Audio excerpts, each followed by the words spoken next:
చంద్రబాబు నాయుడు గారికైనా పవన్ కళ్యాణ్ గారికైనా ఎవరికైనా నేను ఒకటే చెప్తున్నా, నాకు జరిగిన అన్యాయం ఎవరికి జరగకూడదు. నా కొడుకు తిరిగి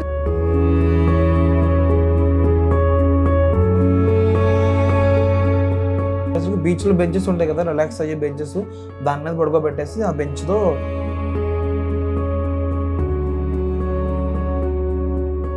క్యాబ్ తీసుకున్నారు.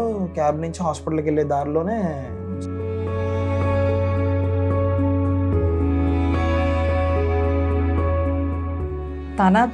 తన కాపాడడానికి వెళ్ళి తన ప్రాణాలే కోల్పోయాడు. మా అందరినీ వదిలేసి వెళ్ళిపోయాడు.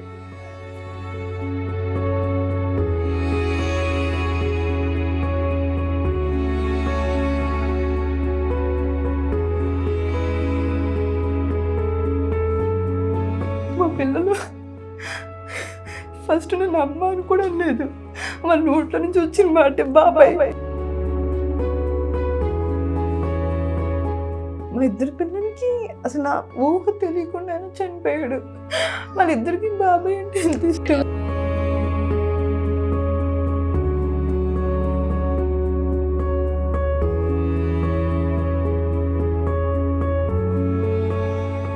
మా ఇంట్లో హ్యాపీనెస్ మొత్తం తీసుకెళ్ళిపోయాడు. నేను ఇంకెలా బతుకుతాను ఇంట్లో? వాట్ ఈస్ వాట్ అనేది మాకు ఏం తెలియట్లేదు కూడా, చెప్పలేకపోతున్నాం కూడా అలాగా విషయం. అంబులెన్స్కి ఫోన్ చేస్తే అంబులెన్స్ అవైలబుల్గా లేదు, పోలీసులకు చేస్తే పోలీసు అవైలబుల్గా రాలేదంట. ఆ రక్తంతో వాడిని మోసుకుంటూ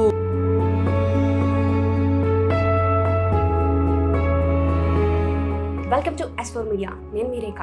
పశ్చిమ గోదావరి జిల్లా తాడేపల్లిగూడెం పట్టణానికి చెందిన బుల్లా రవితేజ ఎవరైతే ఈ వ్యక్తి ఉన్నారో తన స్నేహితులతో కలిసి న్యూ ఇయర్ సెలబ్రేషన్స్కి గోవా వెళ్ళడం జరిగింది. అక్కడ రెస్టారెంట్ మాఫియా ఈయనపై దాడి చేయడంతో ఆయన మృతి చెందారు. ఆ రోజు అసలు అక్కడ ఏం జరిగింది, ఎలాంటి విపత్కర పరిస్థితులు వాళ్ళు ఎదుర్కొన్నారు, మరిన్ని విషయాలు తెలియడానికి వాళ్ళ బ్రదర్ అయినటువంటి బొల్లా ఫణీంద్ర గారు మనతో ఉన్నారు. ఆయన అడిగి అక్కడ అసలు ఏం జరిగింది అని చెప్పి మరిన్ని విషయాలు తెలుసుకుందాం.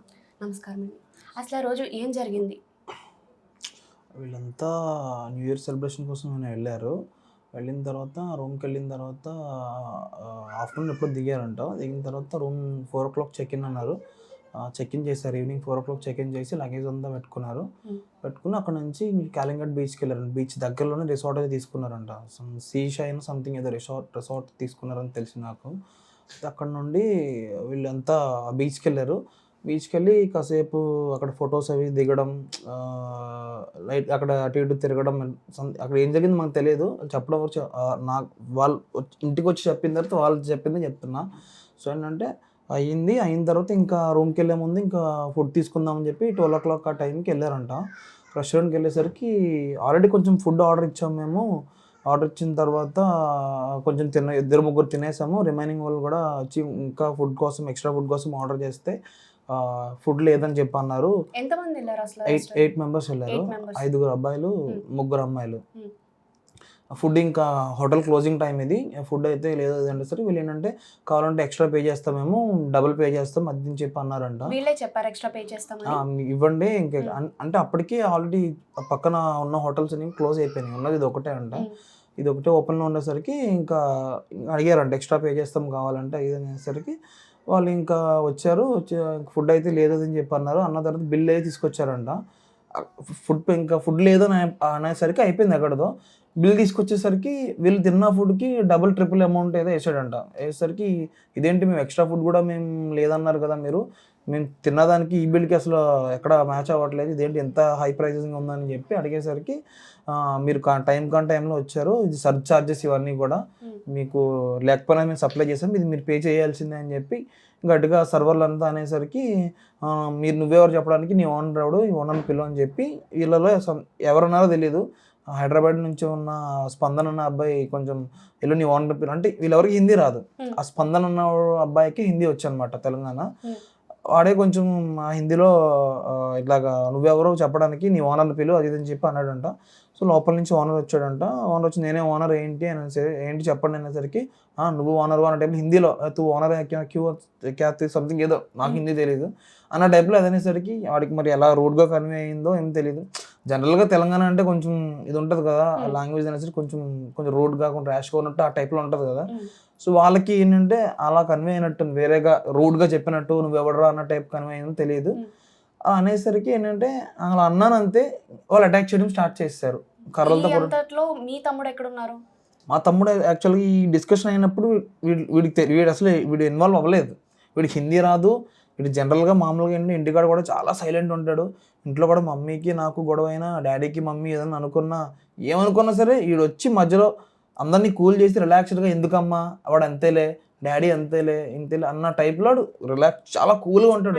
నేచర్ ఇక్కడ గొడవ జరిగింది కానీ ఆ గొడవలో తన ఇన్వాల్వ్మెంట్ లేదు. బేసిక్ గా తన ఫ్రెండ్లీ నేచర్ అబ్బాయి, చాలా ఫ్రెండ్లీ నేచర్.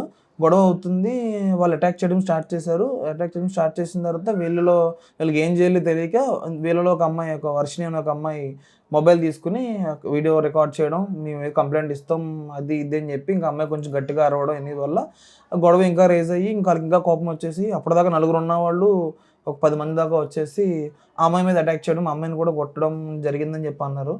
ఆ అమ్మాయిని కొడుతుండగా ఇంక వీడు ఏంటంటే ఇంకా అమ్మాయిని కూడా కొట్టేస్తున్నారు అని చెప్పి అమ్మాయిని సేవ్ చేద్దామని అమ్మాయిని లాగి వీడు అమ్మాయిని సేవ్ చేసి అమ్మాయిని వెళ్ళేసరికి వీడు వెళ్ళడమే వీడికి ఫస్ట్ దెబ్బే హెడ్ మీద తగిలేయడం. అక్కడికక్కడే పడిపోయి ఇంకా అప్పుడు పడిపోయి బ్లడ్ కూడా పెద్ద రాలేదంట. ఇంటర్నల్ సంథింగ్ ఏదో జరిగింది, ఇంటర్నల్ బ్లీడింగ్ ఇంటర్నల్గా తగిలింది గట్టిగా.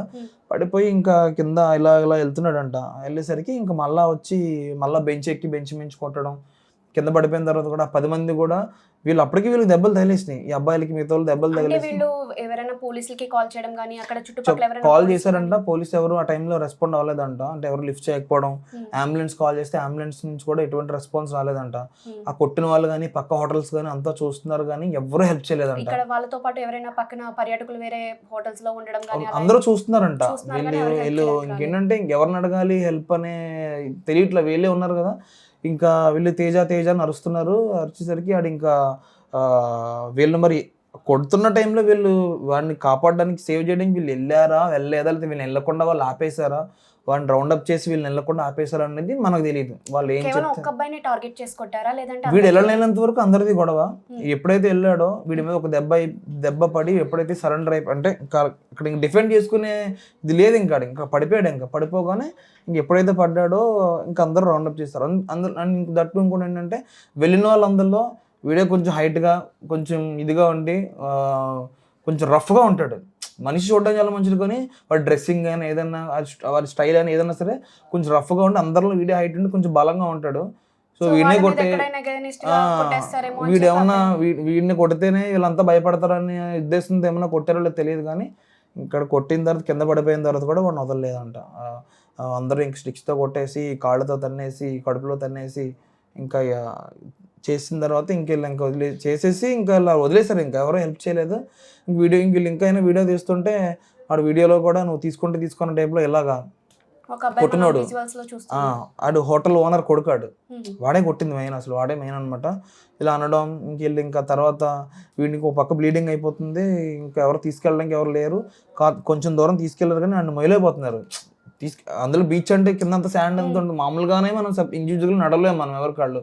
సో తీసుకెళ్ళిపోయేసరికి బీచ్లో బెంచెస్ ఉంటాయి కదా, రిలాక్స్ అయ్యే బెంచెస్, దాని మీద పడుకోబెట్టేసి ఆ బెంచ్తో బయట దాకా రోడ్ మీద దాకా తీసుకెళ్లారు. మామూలుగా జనరల్గా 5 minutes మనం బీచ్ నుంచి 5 minutes వెళ్ళిపోవచ్చు. వీడిని బీచ్ నుంచి అక్కడ తీసుకెళ్ళడానికి 6 గంటల టైం పట్టిందంట. అంటే అంత స్ట్రగుల్ అయ్యారు వాళ్ళు తీసుకెళ్ళడానికి. క్యాబ్ తీసుకున్నారు. క్యాబ్ నుంచి హాస్పిటల్కి వెళ్ళే దారిలోనే చనిపోయాడంట. డాక్టర్స్ అక్కడికి వెళ్ళేసరికి 1/2 hour ముందు వచ్చినా సరిపోయాను, మేము ఏదో చేద్దాం, మేమైతే ఏం చేయలేము అని చెప్పి అన్నారు. అంటే ఇక్కడ మనకి చూసుకుంటే ఒకటి అక్కడ పోలీసులు లేకపోవడం, సరైన ప్రొటెక్షన్ అనేది అక్కడ పోలీసులు మనకి చేయలేదు.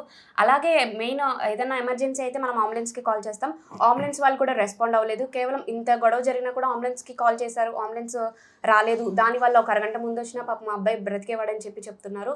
ఇవి రెండు అక్కడ లోపించాయి. తర్వాత అసలు ఏం జరిగింది అంటే అక్కడ నుంచి పోస్ట్ మార్టం ఎక్కడ జరిగింది, అలాగే అక్కడ నుంచి ఇక్కడికి బాడీని తీసుకొచ్చారు, అక్కడ వాళ్ళు ఏమైనా హెల్ప్ చేశారా? అక్కడంటే మేము ఇక్కడ మా ఊరు జడ్జి ఉన్నారు, ఇక్కడ హైకోర్టు జడ్జి కోర్టు ఉంటుంది కదా, ఆ మీకు కోర్టు ఎలా తెలిసింది? అంటే మీకు అక్కడ నుంచి ఏ టైంకి ఈ వార్త తెలిసింది? యాక్చువల్గా అక్కడ జరిగింది 3 o'clock కల్లా, ఎర్లీ మార్నింగ్ 3 o'clock కల్లా వాడు అక్కడ కొట్టుకోవడం, వీళ్ళంతా స్ట్రగుల్ అయ్యి బయటకు రావడం, క్యాబ్ ఎక్కడం, హాస్పిటల్కి వెళ్ళడం, ఇదంతా 1 o'clock నుంచి 3 o'clock మధ్యలో జరిగింది ఇదంతా కూడా. 3 o'clock కల్లా వాడు చనిపోయాడు. అప్పటికి 2 hours వాడు ఫైట్ చేశాడు, ఆ బ్లడ్తో వాటితో కొంచెం ఊపిరితో ఉన్నాడు. హాస్పిటల్కి తీసుకెళ్లే ముందు దారిలో చనిపోయాడు. అయితే నాకు తెలిసింది 6 o'clock తెలిసింది. నాకంటే ముందు నా ఫ్రెండ్స్ అందరికీ తెలిసిపోయింది. వీళ్ళంతా నా ఫ్రెండ్స్ అందరికి, ఈ ఊర్లో వాడి ఫ్రెండ్స్కి నా ఫ్రెండ్స్కి తెలిసిపోతే వీళ్ళంతా ఒక చోట గ్యాదర్ అయిపోయి నాకు వెంటనే ఎర్లీ మార్నింగ్ 5:30 6 మధ్యలో నాకు నాన్ స్టాప్ కంటిన్యూ కాల్స్ వస్తున్నాయి. నేను ఇంకా లిఫ్ట్ చేయలేదు, ఇంకా రింగ్ అవుతూనే ఉంది ఫోను. లిఫ్ట్ చేసేసరికి ఇంకా పలానా అక్కడ పార్క్ ఒకటి ఉంటుంది, ఆ పార్క్ దగ్గర రా, ఇలాగ ఆడిది ఏదో అయ్యిందంటే, ఇష్యూ ఏదో గొడవ అయిందంట, మాట్లాడాలని చెప్పి నన్ను రమ్మన్నారు. రమ్మనగానే నేను వచ్చేసాను. నేను రాగానే వచ్చేసరికి నాకు మొత్తం అంతా అలా ఎక్స్ప్లెయిన్ చేశారు. అప్పటికి వీళ్ళందరికీ తెలిసి వాడు చనిపోయినట్టు, నాకు చెప్పలేదు. అంటే అది యాక్చువల్గా స్పాట్ డెడ్ లెక్క. అది నాకు చెప్పలేదు, ఎందుకు కంగారు పడతానని నాకు చెప్పలేదు.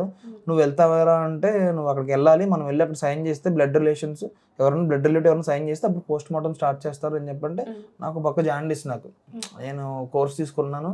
అండ్ ఇంకోటి వాడు మమ్మీ ఫోన్ లిఫ్ట్ చేయట్లేదు అని చెప్పి న్యూ ఇయర్ రోజు ఆవిడ కంగారు పడుతుంది, నీకు చేశాడా అంటే, నాకు చేయలేదు మమ్మీ, వాడు ఎక్కడో ఉన్నాడంట, ఏదో హిల్ స్టేషన్లో ఎక్కడో వెళ్ళినట్టున్నాడు, సిగ్నల్ ఏమి ఉండదు, నాకు కంగారు పడకలే, చేస్తాడులే అని చెప్పి. ఫస్ట్ టైం ఇలా ఫ్రెండ్స్ తో బయటికి వెళ్ళడం, గోవా వెళ్ళడం, లేదంటే ఇదే ఫస్ట్ టైం? ఇంతకు ముందు తను వెళ్తూ ఉంటాడా? ఫ్రెండ్స్ తో వెళ్తూ ఉంటాడు, అడుగు తిరగడం. గోవాకైతే వీళ్ళతో ఫస్ట్ టైం. అంతకు ముందు ఒకసారి వెళ్ళాడు కానీ ఎప్పుడు జరగలేదు ఇలాగా, ఎప్పుడు జరగలే. అండ్ ఇంతకు ముందు వెళ్ళింది కూడా సౌత్ సైడ్ వెళ్ళాడు వీడు. ఇప్పుడు ఏదంటే నార్త్ సైడ్ అనేసరికి మామూలుగానే కొంచెం మనది గోవా రిస్కీ ఏరియా ఇది. అంటే నార్త్ సైడ్ వెళ్ళేసరికి సౌత్ ఎప్పుడు వెళ్ళేవాడు, బాగా బీచ్ ఇటు సైడ్ వెళ్ళేవాడు, ఇప్పుడు నార్త్ వెళ్ళారు. మరి ప్లాన్ ఎవరు చేశారో ఏంటనేది మనకు తెలియదు ఆ సైడు.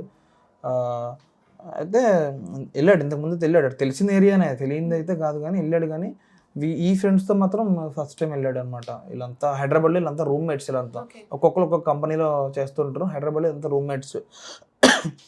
అయితే వెళ్ళి సైన్ చేస్తేనే పోస్ట్ మార్టం స్టార్ట్ చేస్తారని చెప్పి అన్నారు.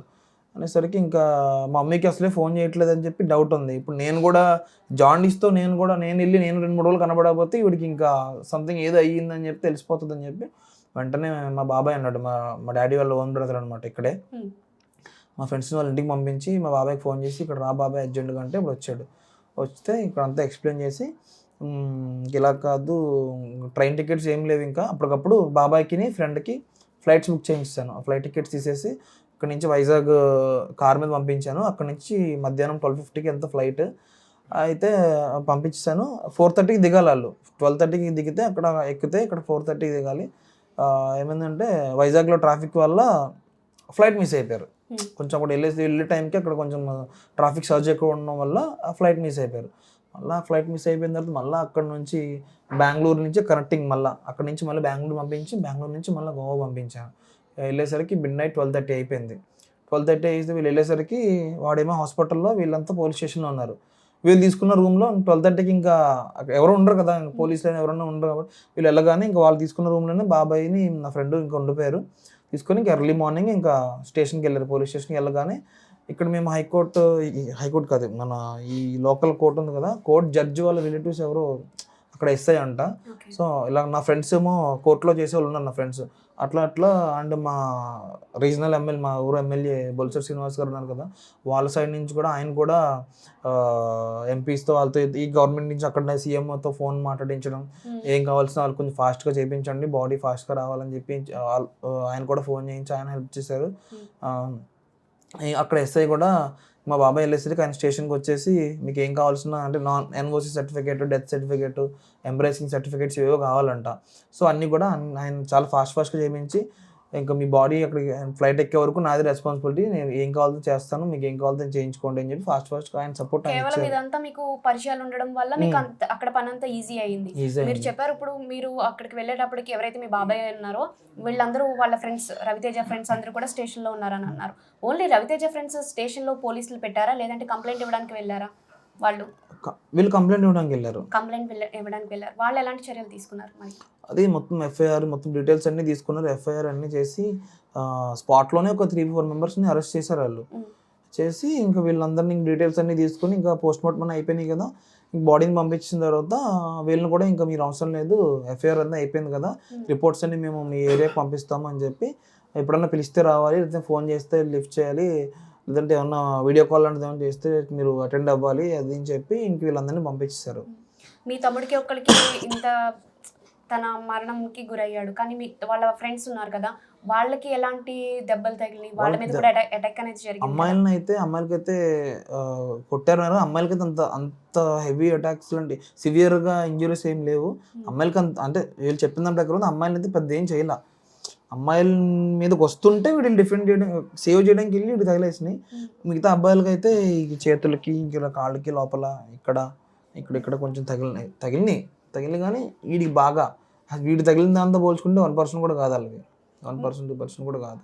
ఓకే, మీ మాటలో చెప్పారు అక్కడ ఒక 10-15 మంది వచ్చేసారు అని చెప్పేసి, కేవలం 4గురిని అరెస్ట్ చేశారు అంటున్నారు కదా, అందులో అరెస్ట్ చేసిన వాళ్ళలో మీకు ఆ రెస్టారెంట్ ఓనర్ కానీ ఓనర్ కొడుకున్నాడు, ఓనర్ లేడంట, 64 years ఏదో చెప్పారు పేరు, ఇంకా ఆయన అయితే ఇప్పుడు ఎస్కేప్ లో ఉన్నాడు, ఓనర్ కొడుకు అయితే ఉన్నాడు, ఇలా ఎవడైతే అన్నాడో వాడైతే ఉన్నాడు, అరెస్ట్ చేశారు.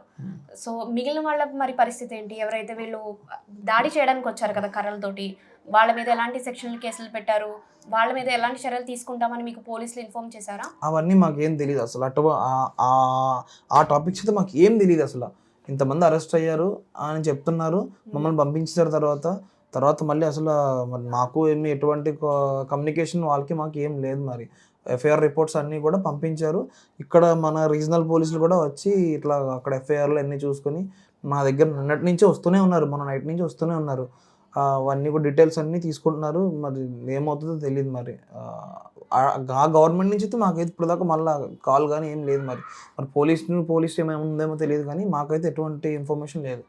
వాళ్ళు చెప్తేనే తెలుస్తుంది, మాకైతే ఏం లేదు ప్రజెంట్ టిల్ నౌ. మీకు ఇక్కడ గవర్నమెంట్ నుంచి ఎలాంటి సహాయం లభించింది? ఆంధ్రప్రదేశ్ గవర్నమెంట్ నుంచి అంటే బాడీని తీసుకురావడం చాలా ఫాస్ట్గా వచ్చింది, అదొకటే నేను చెప్పగలను. రిమైనింగ్ అది మరి బ్యాక్ ఎండ్లో మరి ఏమవుతుందో తెలియదు. ఇంకా మేము నిన్న ఇదంతా కొంచెం ఈ పనిలో ఉన్నాం కదా, సో అయిపోయిన తర్వాత అప్పుడు చూడాలి. మరి ఇంకా ఏం తెలియదు, మాకు ఇంకా ఏం తెలియదు. అంటే మీకు ఎలాంటి న్యాయం కావాలని మీరు గవర్నమెంట్ని కోరుకుంటున్నారు? న్యాయం అంటే ఏం లేదు, ఇప్పుడు తమ్ముడికి ఇలా అయింది, మమ్మీని డాడీని ఇంక లైఫ్ లాంగ్ ఇంకా అంతే, ఇంకా అలా వాళ్ళని అలా చూస్తున్నాం. మాకు జరిగిన లాస్ అయితే ఏం చేసినా ఎన్ని చేసినా అదైతే తీరేది కాదు. ఆడు కాలు ఇరిగిపోయో చెయ్యి ఇరిగిపోయో లేకపోతే ఒక పక్క పగిలిపోయి వచ్చినా మేము ఏదో చేసుకుని భావించుకునే వాళ్ళం. ఇంక మనిషే లేడు కదా మాకు, ఇంకా లాస్ అయితే ఇంకేం చేసినా అదైతే దాన్ని అయితే ఎవరు ఇంక చేయలేరు. ఇంకా వాళ్ళని ఇంక పనిష్ చేయడం, ఇంకా నెక్స్ట్ టైం వెళ్ళే వాళ్ళని, లేదంటే మొత్తం ఈ టూరిజం లాంటిది గోవాలో మొత్తం బ్యాన్ చేయడం లాంటిదో, లేదంటే బాయ్కాట్ చేయడం లాంటిదో, ఏదో ఒకటి ఇంకా గవర్నమెంట్ ఏదైనా రెస్పాండ్ అయ్యి చేయాలి తప్ప ఏదో ఇంకా మన సైడ్ నుంచి అయితే చేయడానికి అయితే ఏం లేదు. మరి మీరు గవర్నమెంట్ మీ లాస్ అనేది అసలు ఎవరు పోర్చలేనిది, కానీ ఇలాంటి లాస్ ఎవరికి జరగకూడదని కోరుకుంటున్నారు కదా, అది మీరు గట్టిగా గవర్నమెంట్కి ఏం చెప్పాలనుకుంటున్నారు? గవర్నమెంట్ కానీ లేదంటే అక్కడికి వెళ్ళే పర్యాటకులు, మన దేశం యాక్చువల్గా మనకి అది మన దేశంలో ఉంది కాబట్టి మనం చాలా ఎంకరేజ్ చేయాలి, కానీ అక్కడ పరిస్థితులు అలా లేవు. చాలా మంది విదేశాల నుంచి కూడా గోవాకు వస్తూ ఉంటారు. మీరు ఈ వీడియో ద్వారా ఏం చెప్పాలనుకుంటున్నారు? అంటే ఏంటంటే గోవాలో రీసెంట్గా క్రైమ్స్ అన్నీ కూడా చాలా ఎక్కువ అయిపోయింది. సో ఎక్కువ అయిపోవడం వల్ల టూరిస్టులు అనేది చాలా తక్కువ వెళ్తున్నారు. నాకు తెలిసిన దాని ప్రకారం ఏంటంటే రీసెంట్గా గోవా వెళ్ళే బదులు థాయిలాండ్ వెళ్ళొచ్చేస్తున్నారు. సో గోవాలో మనకి ఊబర్లు ఇవి ఏమి ఉండవు. నేను ఆల్రెడీ వెళ్ళొచ్చాను, ఏమి ఉండవు. వాడు చెప్పిందే రేటు. నిన్న మా బాబాయ్ వాళ్ళు వెళ్ళారా, వెళ్తే 4000 చెప్పాడండి క్యాబ్. ఇష్టమవుతారా లేదంటే లేదు, 4000 చెప్పాడండి. చచ్చినట్టు ఇంక 4000 ఇచ్చి వెళ్ళారు. మామూలుగా అయితే మనం ఓలా ఊబర్ వేసుకుంటే 500-600 అవుతుంది. సో ఇదంతా కూడా ఏంటంటే టూరిస్ట్ కౌంట్ అనేది తగ్గేసరికి ఏంటంటే వచ్చిన వాళ్ళ దగ్గర మొత్తం దోచేయాలి. వీళ్ళు ఏమన్నా తిరగబడితే తిరిగి కొట్టేయడం, పే చేయను అంటే కనుక వాళ్ళ మీద రౌడీజం చేయడం, ఇట్లా ఒక క్రైమ్ అనేది పెంచేసి టూరిస్టుల్ని భయపెట్టి వాళ్ళ దగ్గర డబ్బులు వసూలు చేయాలన్న టైప్లో అక్కడ మొత్తం ఆ టూరిజం అంతా ఆ ఏరియా మొత్తం అట్లా తయారైపోయింది. సో దాన్ని మనం ఆపగలగాలి మన గవర్నమెంట్ నుంచి వాళ్ళైనా సరే. సో ఏంటంటే భయపెట్టనా వీళ్ళ దగ్గర డబ్బులు తీసుకోవాలి, నచ్చితేరా లేదంటే లేదు అన్న టైప్లో. ఇప్పుడు ఏదన్నా ఒక టూరిజం ఒక ప్లేస్ అనేది వెళ్ళామంటే మనం 10 మందికి చెప్పాలి, బాగుంటుందిరా చాలా బాగుంటుంది వెళ్ళాలని. ఇప్పుడు గోవా అంటే నువ్వు వెళ్ళొద్దురా అని చెప్పేలా అయిపోయింది. నేను వెళ్ళాను రా ఇలా జరిగింది, నువ్వు అసలు వెళ్ళొద్దు, గోవా బదులు ఇంకెక్కడికన్నా వెళ్ళు, గోవా మాత్రం వెళ్ళకు అన్న అన్న స్టేజ్కి వచ్చింది ఇప్పుడు. అక్కడ క్రైమ్ రేటింగ్ అన్న ఏదన్నా సరే మొత్తం అంతా కూడా అట్లానే ఉంటుంది. ఇక్కడ ఎవడు సరిగ్గా రెస్పాండ్ కాడు, ఏదన్నా సరే మొత్తం రౌడీజంలా ఉంటుంది, అంతా స్కామ్. ఇంతకు ముందే తెలుసా లేదంటే ఈ సిచ్యువేషన్ జరిగాకనే మీకు అక్కడ గోవాలో ఇలాంటి పరిస్థితి ఉంటుందని చెప్తున్నారు ఇప్పుడు? గోవాలో స్కామ్స్ అనేవి ఉంటాయని నాకు తెలుసు, కానీ ఇట్లా కొట్టేసి చంపేసి ఇంత జరగద్దని నా ఫ్యామిలీ దగ్గరకు వచ్చేదాకా నాకు తెలియదు. అంటే ఇంతకుముందు ఎక్కడో విన్నాను కానీ ఇంత సివియర్గా ఇంత రూడ్గా ఇంత క్రూయల్గా కొడతారని నాకు తెలియదు అసలు. అంటే అబ్బాయి గోవా వెళ్తాము అని చెప్పి బయలుదేరి ఉంటారు కదా, అప్పుడు లేదు నాకేంటంటే హైదరాబాద్ వెళ్తున్నాను అని చెప్పాడు. యాక్చువల్గా మా పిన్ని వాళ్ళ హస్బెండ్, మా బాబాయ్కి అంటే మా అమ్మాయి వాళ్ళ చెల్లి హస్బెండ్ మొన్న మొన్న సెకండ్న బైపాస్ ఉంది, సర్జరీ, ఓపెన్ హార్ట్ సర్జరీ ఉంది అపోలోలో. సో నేను హైదరాబాద్ వెళ్తున్నాను అమ్మ, వెళ్ళి అక్కడ నుంచి అంటే ఫ్యామిలీలో బ్లడ్ ఎవరికి ఆపరేషన్ అయినా ఏమైనా సరే బ్లడ్ కావాలంటే వీడే వెళ్తాడు. వీడి ఫ్రెండ్స్ని తీసుకుని వెళ్ళిపోతాడు. ఫస్ట్ ఏంటంటే బ్లడ్ ఇవ్వడం అంటే ముందు ఉంటాడు అనమాట. సో నేను వెళ్తాను, అక్కడ నా ఫ్రెండ్స్ కూడా ఉన్నారు, నేను ఎంత బ్లడ్ కావాలో బ్లడ్ నేను ఇస్తాను, నేను హైదరాబాద్ వెళ్తానని చెప్పి అక్కడి వరకు తెలుసు మాకు. మరి అక్కడికి వెళ్ళిన తర్వాత మరి ప్లాన్ ఎలా మారిందో, వీళ్ళు మాకు అబద్ధం చెప్పి వెళ్ళాడా, లేకపోతే వీళ్ళు ఇంట్లో చెప్పొద్దురా మనం వెళ్ళొచ్చేద్దాం అని చెప్పి మరి ఫ్రెండ్స్ వీళ్ళు అంతా అనుకున్నారా, అవన్నీ నాకు తెలియదు. హైదరాబాద్ వెళ్ళడం అని తెలుసు, వెళ్ళిన తర్వాత నాకు ఫోన్ చేశాడు, అంతా అయింది. మరి అక్కడి నుంచి సడన్గా ఎప్పుడు వెళ్ళినా ప్రీ ప్లాన్ అయితే ట్రైన్ టికెట్స్ బస్ టికెట్స్ ఏవో ఉంటాయి, వీళ్ళు అప్పటికప్పుడు ట్రైన్ టికెట్స్ ఫ్లైట్ టికెట్స్ ఉంటాయి. వీళ్ళు ఎప్పుడు బస్కి వెళ్ళడు, ఏంటంటే ఈ బస్కి వెళ్ళాడు ఆ రోజు. మరి అప్పటికప్పుడు సడన్ ప్లాన్ ఏమో నాకు తెలియదు. అది వాళ్ళని అడుగుతుంటే 2 months నుంచి ప్లాన్ చేసుకున్నాం, వాట్సాప్ గ్రూప్ క్రియేట్ చేసుకున్నాం అని చెప్పి వాటి ఫ్రెండ్స్ అంటున్నారు. వీడైతే మరి నాకైతే ఎటువంటి ఇన్ఫో అయితే ఇవ్వలేదు మాకైతే. ఇంట్లో అయితే హైదరాబాద్ వరకు తెలుసు. ఇక్కడ ఉన్నారు 2 హైదరాబాద్, మిగతా వాళ్ళు ఇక్కడే సరౌండింగ్స్ వచ్చారు. కానీ వాళ్ళు కొంచెం భయపడిపోతున్నారు. నిన్న పోలీసులు వచ్చారు, వాళ్ళంతా వచ్చారు. వాళ్ళు ఏంటంటే ఇంక మమ్మల్ని కలిసే ముందు ఏమన్నా సరే పోలీసు చెప్పి రావాలి వాళ్ళు. అంటే వాళ్ళు పోలీసులు చెప్పారు అట్లా, అంటే మా సైడ్ నుంచి ఏమైనా థ్రెట్ ఉంటుందేమో, మేము వీళ్ళ మీద కోపంతో వీళ్ళని ఏమైనా చేస్తామేమో అని చెప్పి ఏంటంటే కొంచెం అంటే మేము మమ్మీ అలా ఏం లేదు, నేను వచ్చి మా అమ్మని కాల్ పట్టుకుని ఇన్ని ఆంటీ అదాంటి ఇదాంటి సారీ ఆంటీ మేము చాలా ట్రై చేస్తామని చెప్పి నా కాల్ కూడా పట్టుకుని ఏడ్చారు. ఇంకా మనం చేసేది ఏం లేదు కదా, ఇంకా లాస్ అనేది జరిగిపోయింది. ఏడ్చి వెళ్ళారు. మధ్యాహ్నం వచ్చిన వాళ్ళకి నేను అందరు తినేయాలంటారని చెప్పి అందరికీ భోజనం పెట్టి పంపించా. తిన్న అన్నారు, అయినా సరే ఊరుకోకుండా అందరికీ తినిపించి మమ్మీ తినేదాకా ఊరుకోవాలా, తినిపించేదాకా పంపించింది. ఇంకేం లేదు, ఇంకెప్పుడు వెళ్ళకండి, ఇంకెప్పుడు వెళ్ళినా ఇలాంటి వీటికి అసలు వెళ్ళొద్దు, నాలాగా అంకుల్లాగా మీ మమ్మీకి మీ డాడీకి ఇలాంటి సిచ్యువేషన్ రాకూడదని చెప్పి పంపించింది మా అమ్మాయి, అంతే. ఇంకా అంతకుమించి ఇంకేం చెప్పలేదు మేము. మీరు అక్కడ తన బాడీని తీసుకొచ్చారంటున్నారు కదా, తనకి సంబంధించిన తన బిలాంగింగ్స్ అన్ని మీకు సబ్మిట్ చేశారు వాళ్ళు? నిన్న వాళ్ళ ఫ్రెండ్స్, మా తేజతో వెళ్ళిన ఫ్రెండ్స్ వచ్చారు, నిన్న ఒక 2 వచ్చారు, గిరిధర్ చైతన్య అని ఉన్నారు. వాళ్ళు ఇక్కడే లోకల్ వాళ్ళు వాడి ఫోను వాడు తీసుకెళ్ళిన సూట్ కేసు ట్రాలీ తీసుకొచ్చి ఇచ్చారు. ఈ ఫోన్ అయితే మరి ప్యాటర్న్ ఏం తెలియదు మాకు, డు నాట్ డిస్టర్బ్ మోడ్లో ఉంది. అది మనం ఫోన్ చేసిన రింగ్ అవ్వట్లా, నోటిఫికేషన్స్ ఏం రావట్లా, మిస్ కాల్ అయితే చూపిస్తుంది కానీ ఏమీ రావట్లేదు. అది ఒకసారి చేయించాలి, అది ఫోన్ అన్లాక్ చేయించాలి ఒకసారి. అంటే తన నుంచి మీకు లాస్ట్ కాల్ ఎప్పుడు వచ్చింది? లాస్ట్ కాల్ అయితే నాకు మెసేజ్ వచ్చింది. ఆ మెసేజ్ కూడా వాడు వెళ్ళిన రోజు 30th ఎక్కడున్నారా అంటే ఇలా వెళ్తున్నాము ఒక 1 hour 2 hours దిగిపోతామని చెప్పి అన్నాడు బస్, అంతే. అదే లాస్ట్ మెసేజ్. వాళ్ళ మదర్తో కానీ ఫాదర్తో కానీ కాల్ చేసి ఇక్కడ నేను ఉన్నాను ఇలా వెళ్తున్నాను అని చెప్పి హైదరాబాద్ వరకు తెలుసు, మమ్మీకి కూడా వాడు హైదరాబాద్లో ఉన్నాడని తెలుసు. నాకు 31st రోజునే వాడు చనిపోయిన 2-3 hours నాకు తెలుసు. నేను చెప్పలే మమ్మీకి డాడీకి, నేను నిన్న సెకండ్ చెప్పారు.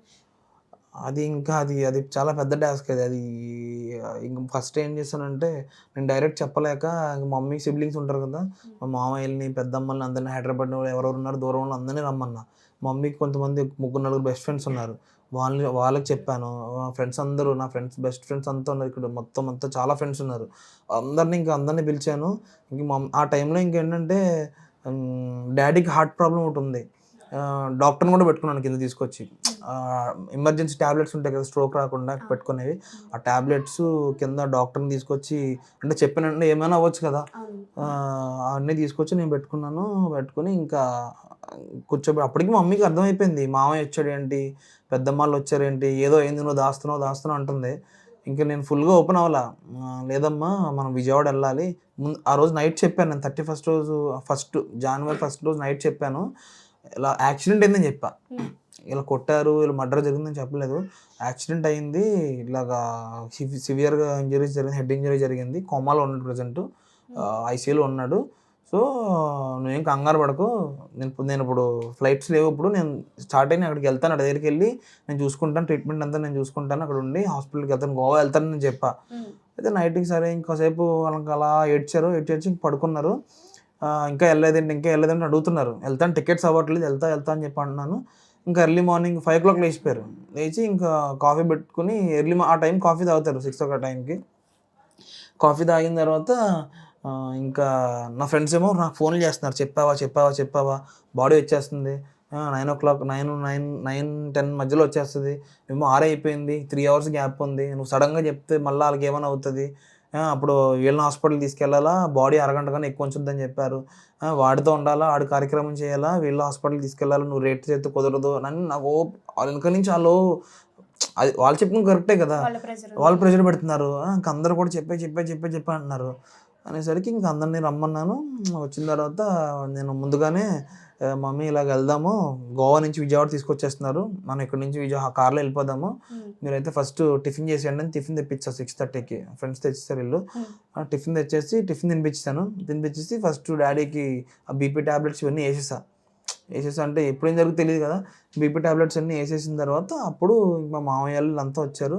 1 by 1 ఫ్రెండ్స్ని అందరినీ పిలిచిన తర్వాత ఇంకా స్లోగా ఇంకా అప్పటికి మమ్మీ ఇంక ఏడవడం స్టార్ట్ చేసి ఇంక మా కింద ఆంటీ ఉంటారు, ఆంటీ వచ్చి ఏడుస్తుంది కదా, మమ్మీకి తెలిసిపోయింది అనుకుని ఆంటీ అనుకుంది ఏడుస్తుంది కదా, అన్నీ అందరూ వచ్చేసారు కదా చెప్పేసి ఉంటారని చెప్పి ఆంటీ అనుకుని వచ్చి, వీడు మొన్నే స్వామి మాల వేసుకున్నాడు, మాల వేసుకున్న వారం రోజులకి చనిపోయాడు. వీడు కొండ నుంచి వచ్చాడు, రాగానే 2 daysకి వెళ్ళిన తర్వాత 2 daysకి ఇంకా హైదరాబాద్ వెళ్ళి ఫస్ట్ అక్కడి నుంచి గోవా వెళ్ళి ఇంకా చనిపోయాడు అనమాట.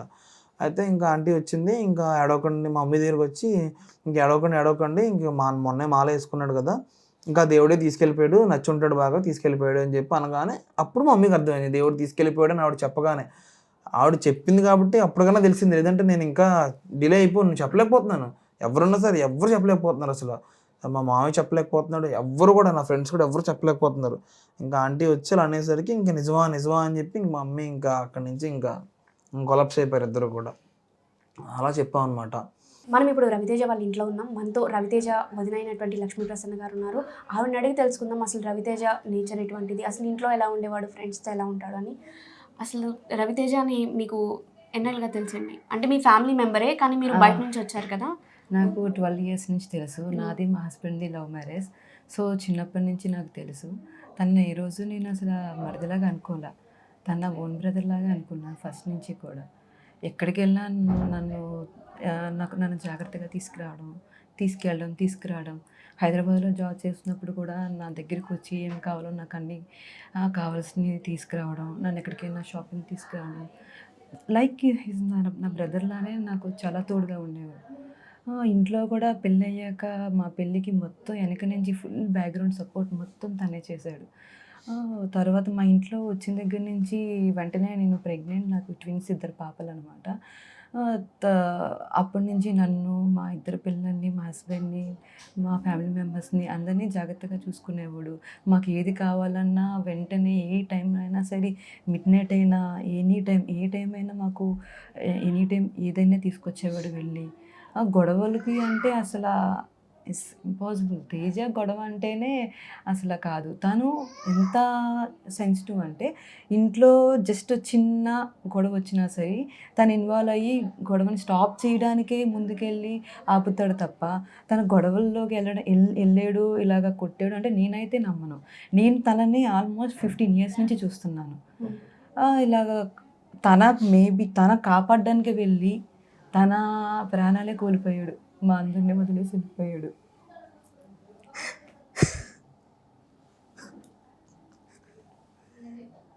మా పిల్లలు ఫస్ట్ నన్ను అమ్మ అని కూడా లేదు, వాళ్ళ నోట్ల నుంచి వచ్చిన మాట బాబాయ్. ఆ వీడియో కూడా ఉండేది తెలుసు. ఎవరైనా పిల్లలు ఫస్ట్ అన్న మాట అమ్మ అంటారు. వాళ్ళు అసలు బాబాయి బాబాయి అనే పిలుస్తారు. వాళ్ళ నోట్ల నుంచి వచ్చిన ఫస్ట్ మాటే బాబాయి. మేము అదే షాక్ అయ్యామంతా. ఎవరైనా అమ్మ అంటారు, అదే రీజన్. ఇద్దరు పిల్లలు స్నాప్చాట్లు బోల్డ్ వీడియోస్ మొత్తం వాళ్ళ ఫ్రెండ్స్ అందరికీ మా ఇద్దరు పిల్లలు అంటే ఎంత ఇష్టం అంటే, పిల్లల్ని తీసుకురండి, వదిన అక్కడ తీసుకెళ్తాను పిల్లల్ని, మా ఫ్రెండ్స్ చూడాలనుకుంటున్నారు అంటే సరే అమ్మా తీసుకెళ్ళు అని అనేదాన్ని అనమాట. జాగ్రత్తగా తీసుకురావడం. మా ఇద్దరు పిల్లలకి అసలు నా ఊహ తెలియకుండానే చనిపోయాడు. వాళ్ళిద్దరికి బాబాయ్ అంటే ఎంత ఇష్టం.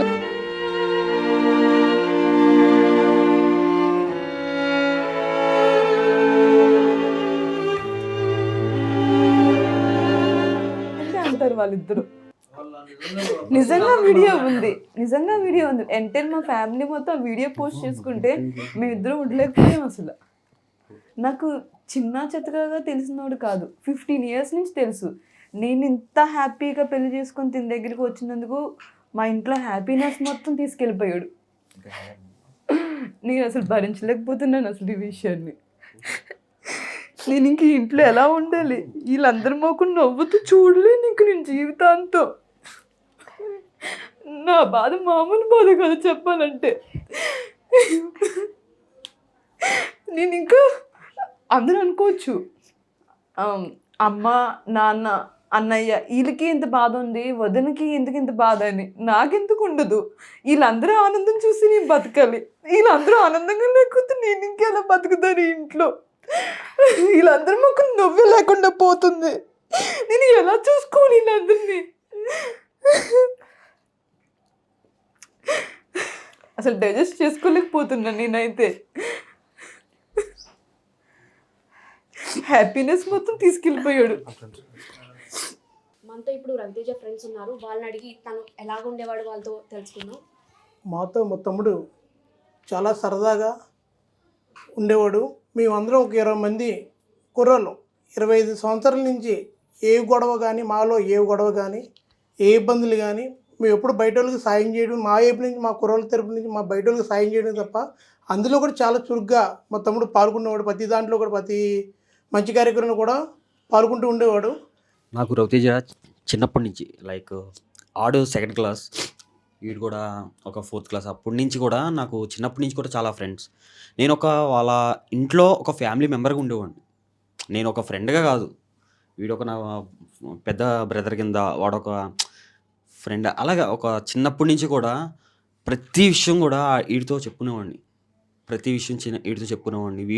వీడితో ఎలా అంటే పక్కన పడుకుని, పక్కన కొట్టుకుని, ఒక కంచంలో తిని, ఒక దగ్గరికి వెళ్ళి, అలా ఓ రకంగా కాదు, అలాగ ఒక 10 మంది ఫ్రెండ్స్ కింద చిన్నప్పటి నుంచి, చాలా చిన్న ఏజ్ అప్పటి నుంచి కూడా వాడితో మాకు ఫ్రెండ్షిప్ అనేది ఉంది. అది ఒక ఫ్రెండ్షిప్పే కాదు, ఒక ఫ్యామిలీ మెంబర్ కింద, వాళ్ళ ఫ్యామిలీ మెంబర్ కింద కూడా అలా జాయిన్ అయింది, అలాగా కంటిన్యూ అయ్యేది.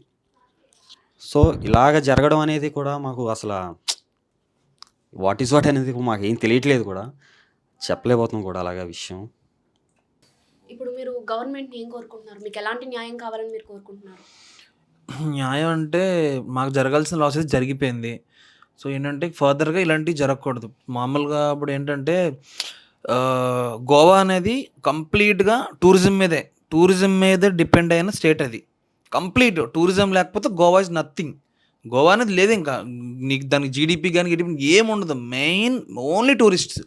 సో మనకి ఏమి టూరిజం కానీ మన చిన్న సెంటర్లోనే చిన్న ఇక్కడ చిన్న beaches, Perupalem beaches, Vizag beaches, అక్కడే ఫుల్ టైట్ సెక్యూరిటీ పెట్టి అంతంత పోలీసులను పెట్టి, దేనికన్నా సరే మనకి రెస్క్యూ టీములు పెట్టి, న్యూ ఇయర్ టైంలో రెస్క్యూ టీములు ఇవన్నీ ఉండి, ఇలా ఫోన్ చేయగానే అలా అంబులెన్స్ వచ్చేలాగా, ఫోన్ చేయగానే పోలీసు వచ్చేలా, ఇలాంటి సర్వీసు మన గవర్నమెంట్లో, ఇలాంటి సర్వీస్ మనకి ఇచ్చే మన గవర్నమెంట్లో కంప్లీట్ టూరిస్ట్ మీద బేస్ అయిన గోవా గవర్నమెంట్ అసలు ఏం చేస్తుంది అసలు?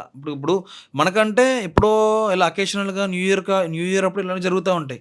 అక్కడ రెగ్యులర్‌గా ఎళ్ళే టూరిస్ట్ ప్లేస్ కదా గోవా అనేసి. రెగ్యులర్‌గా ఎళ్ళేది. బేస్ అయిందే టూరిజం మీద. అలాంటి మనకే ఇంత స్ట్రిక్ట్ రూల్స్ ఉన్నాయంటే గోవాలో ఇంకెంత స్ట్రిక్ట్ రూల్స్ ఉండాలి. ఎంత రెస్పాన్స్ ఉండాలి. మినిట్స్, సెకండ్స్‌లో ఉండాలి రెస్పాన్స్. వీళ్ళు అంబులెన్స్‌కి ఫోన్ చేస్తే అంబులెన్స్ అవైలబుల్‌గా లేదు. పోలీసులకి చేస్తే పోలీస్ అవైలబుల్‌గా రాలేదంట. ఆ రక్తంతో ఆడిని మోసుకుంటూ బీచ్ నుంచి 5 మినిట్స్ పడుతుంది మామూలుగా బీచ్ నుంచి ఇలా మనం నడుచుకుంటూ వెళ్ళాలంటే. ఆడు హాఫ్ అన్ అవర్ పట్టిందంట ఆళ్ళకి. బీచ్ నుంచి బయటకి తీసుకురావడానికి హాఫ్ అన్ అవర్ పట్టింది. హాస్పిటల్‌కి వెళ్ళేసరికి హాఫ్ అన్ అవర్ ముందు తీసుకొచ్చుంటే బతికేవాడని చెప్పన్నారు. ఆ half an hour ambulance respond అయినా, ఎవరు రెస్పాండ్ అయినా సరే వాడు అక్కడ హాఫ్ అన్ అవర్‌లో అలా వచ్చి స్ట్రెచర్ మీద తీసుకెళ్ళి ఫాస్ట్ తీసుకెళ్తే ఆడు బతికేవాడేమో. ఏమీ రెస్పాండ్ ఎవడు ఎటువంటి హెల్ప్ లేదు. లేకపోవడం వల్ల ఆడింకా అలా ఆ హాఫ్ అన్ అవరే ఆడి ప్రాణం పోయింది. హాఫ్ అన్ అవర్ వాడు నడిపించి ఎవడో హెల్ప్ చేయకపోవడం వల్ల రోడ్డు మీదకి ఎక్కడికో వచ్చి క్యాబ్ తీసుకొని వెళ్ళేసరికి క్యాబ్‌లో ప్రాణం పోయింది. So, immediate response rescue teams అయినా ఏదైనా సరే ఆ రెస్పాన్స్ సిస్టమే మారాలి అసలు. మొత్తం కంప్లీట్ గోవా సిస్టమే మారాలి. మన గవర్నమెంట్ సైడ్ నుంచి ఫైట్ చేయాలా? లేకపోతే వాళ్ళే ఇవన్నీ తెలుసుకొని టూరిస్టులు ఇంత బాధపడుతున్నారు, ఇంత ఇదవుతున్నారని చెప్పి వాళ్ళు తెలుసుకొని వాళ్ళు చేంజ్ చేయాలా అనేది మొత్తం సిస్టమే. గవర్నమెంట్ సిస్టమే మొత్తం మార్చాలి. ఇన్స్టెంట్‌గా ఉండాలి ఏదైనా సరే. ఏం చేసినా సరే ఆ రియాక్షన్ అనేది, రెస్పాన్స్ అనేది ఇన్స్టెంట్ రెస్పాన్స్ ఉంటే ఇలాంటి ప్రాణాలు ఇప్పుడు అరగంటలో చనిపోయాడు కదా! ఇమ్మీడియేట్‌గా రెస్పాన్స్ అయ్యుండుంటే ఆడు బతికేవాడు కదా! బతికాడు. ఈరోజు మేము ఇంతలాగొచ్చి ఇంత బాధపడే అంత సిచ్యువేషన్ మాకు ఉండేది కాదు కదా! లైఫ్ లాంగ్ బాధపడాలి కదా! అక్కడ అరగంటే మాకు లైఫ్ లాంగ్ మేము బాధపడుతున్నాం మేము. జస్ట్ 30 నిమిషాలే అనుకుంటాం మనం. కానీ లైఫ్ లాంగ్ మాకు బాధ. చచ్చే వరకు ఇంకా మనం మర్చిపోలేం. ఏ న్యూ ఇయర్ ఎప్పుడు న్యూ ఇయర్ వచ్చినా, ఏ పండగ వచ్చినా, ఏమొచ్చినా సరే ఇంకా మర్చిపోలేం కదా మేము. మమ్మీకి, మా డాడీకి ఇంకా ఏంటంటే ఇంక లైఫ్ లాంగ్ ఇంక అంతే. ఆళ్ళు చనిపోయే వరకు. నాకున్న ఒక్కగానొక్క బలం ఆడే. నా స్ట్రెంత్ అంతా ఆడే. ఆడే లేడు. అదే నేను కోరుకునేది ఏంటంటే మొత్తం అంతా మార్చాలి. సిస్టమే మారిపోవాలి మొత్తం అసలు. మొత్తం అంతా మొత్తం నెగ్లిజెన్స్‌గా ఉంది మొత్తం అంతా కూడా. టూరిస్ట్ అనేవాడు దేవుడిలాగా చూసుకోవాలి టూరిస్ట్‌ని. ఎందుకంటే వాళ్ళు బతికేది ఆళ్ళ మీద కాబట్టి. అలాంటి టూరిస్ట్‌నే మీరు ఇలా చంపేసి ఎటువంటి రెస్పాన్స్ లేకుండా సెల్యూట్లు కొట్టడం, వీడియో తీస్తుంటే నువ్వు నచ్చింది చేసుకో అన్న టైప్‌లో మాట్లాడడం. ఇవన్నీ వాళ్ళ మీద మాత్రం చాలా సివియర్ యాక్షన్ తీసుకోవాలి. ఈ గవర్నమెంట్ ద్వారా మీరు గవర్నమెంట్ అదే చెప్తున్నా. ఈ గవర్నమెంట్‌తో ఇది ఇక్కడితో వదిలేసామంటే ఇక్కడితో ఆగదు ఇది. వాళ్ళు ఎలా ఉంటదంటే చేశారులే అయ్యిందిలే. ఇది కామన్ థింగ్ అయిపోతది. అలా అవ్వకూడదు. ఎలా ఒక టూరిస్ట్ మీద టూరిస్ట్ అనేవాడు వచ్చాడంటే ఎంజాయ్ చేస్తాడు. అది ఏమన్నా అన్నా సరే వాళ్ళేంటంటే టూరిజం మీద బేస్ అయినప్పుడు వాళ్ళు తగ్గుండాలి. మనం ఏమన్నా అన్నా సరే మనము ఉండాలి. అంటే అంతేగాని బ్రూటల్‌గా అటాక్ చేసేసి, కొట్టేసి, చంపేసి మీరేం చేయలేరులే అన్న టైప్‌లో తయారయింది అక్కడ సిస్టమ్ అంతా కూడా. ఆళ్ళంతా జనమంతా అలాగే తయారయ్యారు అక్కడంతా కూడా. ఆ రెస్టారెంట్‌లో ఓనర్‌లైనా ఎవరైనా సరే మొత్తం అట్లాగే ఉంటుంది. గోవా అంటేనే క్రైమ్ ఇప్పుడు. క్రైమ్ బాగా పెరిగిపోయింది గోవాలో. సో, ఆ క్రైమ్ అంతా తగ్గించాలి. స్ట్రిక్ట్ యాక్షన్ తీసుకోవాలి ఇలాంటోళ్ళ మీద. ఈ విషయం సీఎం దృష్టికి వెళ్ళిందని అనుకుంటున్నారా? నాకైతే మరి వెళ్ళినట్టయితే అనిపించట్లేదు. మరి బ్యాక్‌గ్రౌండ్‌లో మనకేం జరుగుతుందో మనకు తెలీదు. ఇక్కడ ఉన్నాం కాబట్టి, ఈ హడావిడిలో ఉన్నాం కాబట్టి మాకేం తెలియట్లేదు. కానీ వెళ్ళాలి. వెళ్ళి తీసుకోవాలి. అక్కడ దాకా వెళ్ళాలి. అది మనకి నారా చంద్రబాబు నాయుడు గారి దగ్గరికైనా, డిప్యూటీ సీఎం పవన్ కళ్యాణ్ గారి దగ్గరికైనా, నారా లోకేష్ గారి దగ్గరికెళ్ళినా, మా లోకల్ ఎమ్మెల్యే సపోర్ట్ అయితే ఉంది. మాకు ఎమ్మెల్యే బొత్స శ్రీనివాస్ గారి సపోర్ట్ అయితే ఉంది. ఆయన సైడ్ నుంచి ఆయన చేయగలిగింది మొత్తం చేయించారు. టూరిజం మినిస్టర్ ఉన్నారు కదా! ఇప్పుడు కందులు దుర్గేష్ గారు కూడా ఏమన్నా ఒక స్టెప్ తీసుకొని, మా సైడ్ నుంచి ఒక స్టెప్ తీసుకొని కొంచెం ఎఫర్ట్ పెట్టి ఇలాంటివి ఇంక ఫర్దర్‌గా జరగకుండా వాళ్ళ మీద సివియర్ యాక్షన్ తీసుకోవాలని చెప్పి మా సైడ్ నుంచి మేము చేసే డిమాండ్ అనమాట. డిమాండ్ అని కాదు, మా సైడ్ నుంచి మేము చేసే రిక్వెస్ట్. ఇది జరిగిన 24 గంటల్లో ఇంకో ఇష్యూ కూడా సేమ్ అలాగే ఈ జరిగిన 24 అవర్స్‌లో ఇంకో ఇష్యూ ఏదో జరిగింది కేరళ వాళ్ళ మీద. మనమైతే ఆంధ్ర వాళ్ళం కదా! కేరళ వాళ్ళ మీద జరిగిందంట. వాళ్ళకి ఏం కాలేదు కానీ కొంచెం గట్టిగా దెబ్బలు తగిలినాయి. ఇలాగే హోటల్ స్టాఫే వాళ్ళు కొట్టుకొని వాళ్ళు మళ్ళీ రాడ్స్‌తో అటాక్ చేయడం సేమ్ జరిగింది. ఒక్క రోజులోనే జరిగింది. 24 గంటలు. అంటే వాళ్ళ ఒక ధైర్యం అనేది ఎలా ఉందంటే వాళ్ళు ఎంత డేరింగ్‌గా ఉన్నారు అంటే వీళ్ళు మనల్ని గవర్నమెంట్ వాళ్ళకి ఫ్రీడమ్ ఇచ్చేసింది ఇచ్చేసింది. మరి ఇంతే కదా! ఇచ్చేసినట్టే మరి. మనం ఇక్కడ అలా కొట్టాలంటే మనం ఎంత భయపడతాం? వాళ్ళకి భయం లేకుండా పోయింది.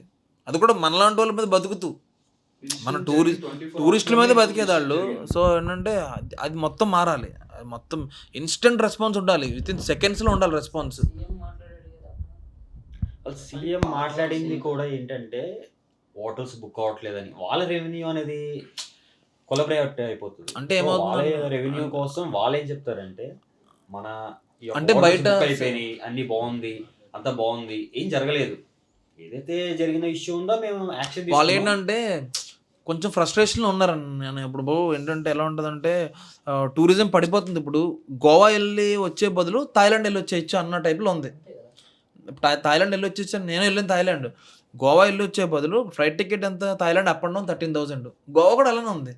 అక్కడ ఇంకా మనం ఏంటంటే లోకల్గా ఏదైనా ఆటో తీసుకున్నా ఏం తీసుకున్నా ఎక్కడ దిగి ఎక్కడ ఎక్కి ఎక్కడ దిగినా 10 bahts. ఇక్కడ అలా కాదు, ఎంత మాఫియా. ట్యాక్సీ కూడా మొత్తం మాఫియా, కంప్లీట్ మాఫియా. ఇది ట్యాక్సీ కానీ ఫుడ్ కానీ, ట్యాక్సీ అటు చెప్పింది ఇవ్వాలి మనం, మొత్తం బ్రోకరేజ్. ఇంకొకటి మనకు ఓలాలు ఊబర్ లాంటి ఏమి ఉండవు ట్యాక్సీలు. ఎయిర్పోర్ట్ నుంచి బయటకు వచ్చామంటే గవర్నమెంట్ ఒక యాప్ ఉంటుంది మైల్స్ అని, క్యాబ్స్కి. అది చచ్చి జెండా బంద్ చేయదు. అది మనం ఎంత క్యాబ్ బుక్ చేసాం ఎవడికో 100 మందిలో ఒక్కటి కనెక్ట్ అవుద్ది క్యాబ్. మనం అంతసేపు ఏం వెయిట్ చేస్తాం, ఈ లోపు బయట అంతా ఈ ప్రైవేట్ క్యాబ్స్ వాళ్ళు వీళ్ళంతా ఉంటారు. 1000 అంటారు, 2000 అంటారు, 1000, 2000, 3000 అంటారు. మనకు నచ్చింది నువ్వు ఆడు 7 సీటర్ బుక్ చేసుకుంటు, నువ్వు 2 ఉన్నా 3 ఉన్నా కార్లు 7 మంది ఎక్కినా అదే ఛార్జ్ ఆడు, మనం కట్టి దిగాల్సిందే. అంతా మాఫియా, మొత్తం అంతా మాఫియా అనేది అంతా కూడా. గవర్నమెంట్ టూరిజం మీద బేస్ అయిన స్టేట్ అనేది. ఒకడు వెళ్ళాడంటే ఆడ ద్వారా ఒక 10 మంది 20 మంది వచ్చేలా ఉండాలి. కానీ వాడు వీడు వచ్చి గోవా వెళ్ళి ఇంటికి వెళ్ళిన తర్వాత అరే వద్దరా బాబు గోవా వెళ్ళొద్దు అన్న రేంజ్కి వచ్చింది అది. ఆ గోవా ఆ సిస్టమ్ అంతా కూడా ఆ కైండ్ ఆఫ్ దీనికి రీచ్ అయిపోయింది. సో ఇదంతా మారాలి, ఆ సిస్టమ్ అంతా మారిపోవాలి, చాలా స్ట్రిక్ట్ రూల్స్ అనేది పెట్టాలి. ఇంకా యాక్షన్ అనేది ఇంకా ఇమీడియట్గా యాక్షన్ తీసుకోవాలి. ఎక్కడికక్కడ రెస్క్యూ టీంలు అవి ఇలా అకేషనల్గా ఉన్నప్పుడు, న్యూ ఇయర్లకి ఆటకి ఇటుకు ఉన్నప్పుడు ఇంకా ఎక్కువ ఉండాలి. ఇప్పుడు నార్మల్ టైంలో ఎప్పుడు టూరిస్టులు వెళ్తూనే ఉంటారు. సో ఈ న్యూ ఇయర్ అనేసరికి ఇంకా ఎక్కువ ఉంటుంది, రష్ అనేది ఇంకా ఎక్కువ ఉంటుంది. ఇప్పుడు మనకి నార్మల్ టైంలో 1000 రూపాయలు ఉన్న రూము నువ్వు 3000 పెట్టి అమ్ముతున్నావు గోవాలో. దేనికి రష్ ఎక్కువ ఉంటుంది కాబట్టి, డిమాండ్ ఎక్కువ ఉంటుంది కాబట్టి క్యాష్ చేసుకుందామని చెప్పి వాళ్ళు చేస్తున్నారు. సో ఏంటంటే అలాంటప్పుడు అంత హెవీ రష్ వస్తుందని తెలిసినప్పుడు ఎక్కడికక్కడ అంబులెన్స్లు ఉండొద్దా, ఎక్కడికక్కడ పోలీసులు ఉండొద్దా, రెస్పాండ్ అవ్వద్దా, ఫోన్ చేస్తే రెస్పాండ్ అవ్వాలి, వెంటనే రావాలి, ఇవన్నీ చేయాలి కదా. ఇవన్నీ ఏం చేస్తున్నారు గవర్నమెంట్ ఏం చేయకుండా ఆ 30 నిమిషాలు నాకు 30 నిమిషాల్లో గవర్నమెంట్ నుంచి ఆ పోలీసులు కానీ అంబులెన్స్ కానీ ఏదన్నా ఇంత రెస్పాన్స్ వచ్చున్నాడు బతికేవాడు. ఆడు చనిపోవడానికి 30 మినిట్సే మాకు, ఆ డెడ్ లైన్ 30 మినిట్స్లో మాకు అంతా జరిగిపోయింది. ఆ 30 మినిట్స్ మాకు ఎక్కడ అంబులెన్స్ నుంచి రెస్పాండ్ అవ్వలేదు, పోలీసులు ఎవరు రెస్పాండ్ అవ్వలేదు. అవి ఉంటే బతికేవాడు, ఇమీడియట్గా వచ్చి ఉంటాయి. దగ్గరలో పోలీస్ స్టేషన్ కూడా దగ్గరలోనే, ఎవరు ఫోన్ లిఫ్ట్ చేయలేదంటే ఏమీ ఎటువంటి రెస్పాన్స్ లేదు. ఆ క్యాబ్ వాడిని ఎవరిని అడుక్కొని ఆ క్యాబ్లో తీసుకెళ్ళేసరికి 1/2 అవర్ ముందు తీసుకొచ్చుంటే బతికేవాడు, మేము ఏం చేయలేమని చెప్పి అన్నారు. వెంటనే రెస్పాండ్ అయ్యి ఉంటే బతికేవాడు కదాడు. అది నేనైతే రిక్వెస్ట్ అయినా, డిమాండ్ అయినా, కమాండ్ అయినా ఏదైనా అనుకోండి, అది మాత్రం మారాలి, ఆ సిస్టమ్ మాత్రం మారాలి. ఏదైనా సరే వాళ్ళు మాత్రం ఖచ్చితంగా పనిష్ చేయాలి వాళ్ళని. మీరేం పీకలేరులే అన్న టైప్లో మన వాళ్ళు అమ్మాయిలు వీడియో తీస్తుంటే అటు ఇట్లా అంటున్నాడు, తీసుకో పీక్కో అన్న టైప్లో. అంటే అంత ధైర్యం గవర్నమెంట్ ఇచ్చింది వాళ్ళకి, అంత ఫ్రీడమ్ ఇచ్చేసింది వాళ్ళకి. అదంతా ఉండకూడదు, ఆ ఫ్రీడమ్ మొత్తం తీసేయాలి. ఎక్కడెక్కడ స్ట్రిక్ట్గా అయిపోవాలి, ఎక్కడెక్కడ స్ట్రిక్ట్ రూల్స్ అన్నీ పెట్టాలి అక్కడ. సో ఏంటంటే ఈరోజు నాకైంది గోవా అంటే వెళ్తూనే ఉంటారు జనం. ఇప్పుడు ఈరోజు నేను వెళ్ళాను, రేపు నా ఫ్రెండ్ వెళ్తాడు, ఎవడో వెళ్తాడు. వీడికైంది రేపు ఆడికి అవ్వదని గ్యారంటీ ఏంటి? సో ఏంటంటే అన్నీ మారిపోవాలి, సిస్టమ్ మొత్తం మారాలి. మరి మన గవర్నమెంట్తో ఏం ఫైట్ చేస్తుందో ఏం చేస్తుందో మనకు తెలియదు. యాక్షన్ అంతా మొత్తం తీసుకోవాలి. మరి మనం ఇప్పుడు రవితేజ ఇంట్లో ఉన్నాం కదా, వాళ్ళ మదర్ అండ్ ఫాదర్ ఇక్కడే ఉన్నారు, వాళ్ళని అడిగి తెలుసుకుందాం. ఏం కోరుకుంటున్నారమ్మా మీరు? గవర్నమెంట్కి ఏం చెప్పాలనుకుంటున్నారు? నా కొడుక్కి జరిగిన అన్యాయం ఇంకెవరికి జరగకూడదు. 2 రోజుల్లో వస్తానని వెళ్ళాడు నా కొడుకు. నా కొడుకుని పొట్టన పెట్టుకున్న వాళ్ళు ఎవరో కూడా ఎవరిని వదలొద్దు. చంద్రబాబు నాయుడు గారికైనా, పవన్ కళ్యాణ్ గారికైనా, ఎవరికైనా నేను ఒకటే చెప్తున్నా, నాకు జరిగిన అన్యాయం ఎవరికి జరగకూడదు. నా కొడుకు తిరిగి రాడు.